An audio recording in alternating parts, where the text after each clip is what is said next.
Tonight I am reviewing Maximum Throwdown by AEG Games, and it is a card throwing game for 2 to 6 players. We have in the box a rule page, just one page, front and back here, and the box size, as you can see, is kind of just a double deck of card size box there, and you have kind of a randomizer deck that you can work with to randomize which kind of faction you will be playing with. And then on the back of each of those is a reference guide for you, turn sequence and icon abilities, what they each mean, which we'll get into here in a second. You have your base cards, which are used to set up the playing field of the game, and as shown in the rule booklet, they suggest different ways of setting up the game with those base cards. You don't have to use all of them. They give those examples. Really, it doesn't really matter too much how you set the bases up. Honestly, you could, clear space and end up, each person throw out a base maybe. That ended up being just one giant clump, which could be a start of a game. You could have them all spread out. Really, it's up to you, and makes the game, a little bit different each time. But we'll get into the gameplay here in a second. You'll see how the base kind of setup will impact the start of the game. The game includes 6 different factions. You'll notice the artwork very similar, pulled from other AEG games, Thunderstone, Smash Up, etc. 15 cards in each deck. They range slightly of how many of each variety of card is in the deck, and some of the factions don't have some of the different setups that the other cards do with the different icons on them. But as you look at these, let's go ahead and look at what the different some of the different cards look like and what the symbols mean. So if you pull out your little guide here and look through each one, you have the little plus symbol, means you get to draw an extra card. The throwing, this icon means you get to throw an extra card. The symbol here looks like a little egg cracked open, is the break symbol, and it allows you to throw and miss a card and it will remain in play. This one here is the points value, so you'll see different numbers on here, 1, 2, 3, 4, 5. The pips on here, you get points at the end of your round for every 6 pips that you have, and that's how the point values work.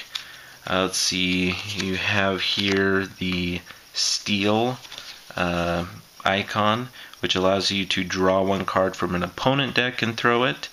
There's also, let's see, the attack icon, which is represented by the sword here, the swords, and that allows you to go ahead and discard one card from an opponent's deck. Just go ahead and discard it.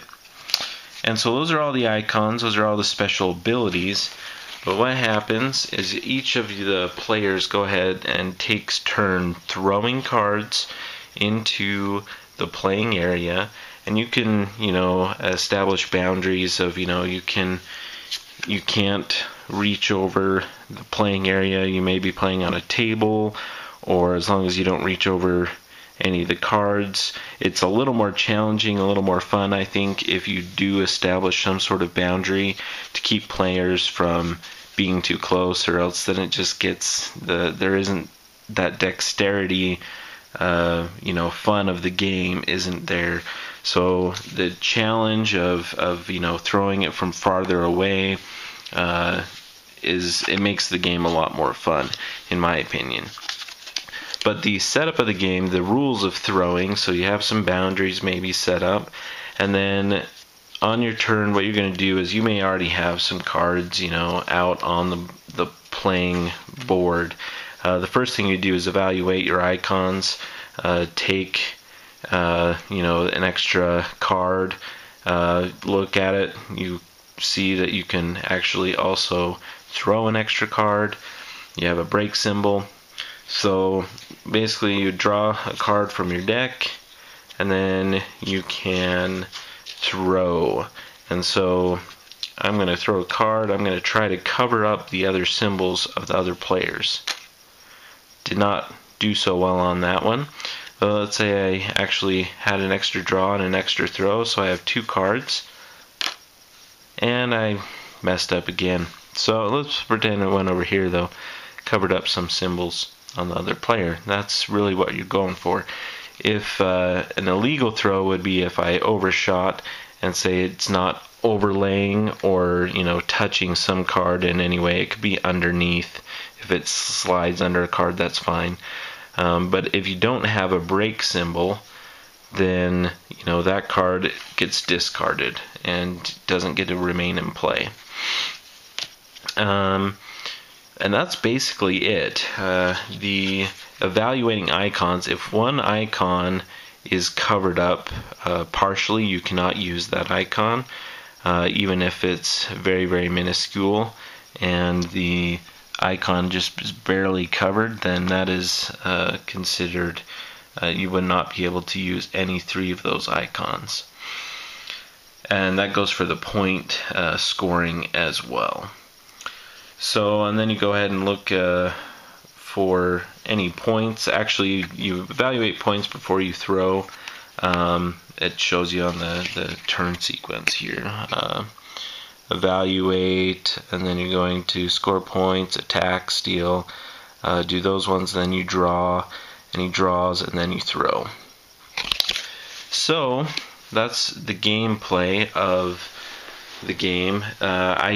I really do kind of enjoy that dexterity feel of the game. In a 2-player game, it seems like the cards are a little unforgiving. If the other player can quickly have so many icons available that they can really pull ahead, it seems like. That could just be me. But if you have more players, you have more cards getting thrown onto the table, more people vested in, covering up other cards or different thing. It gives a little more variety to it.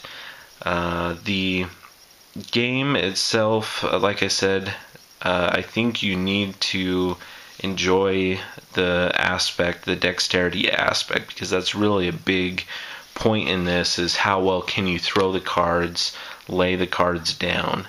If you like that sort of game, I think you will enjoy Maximum Throwdown.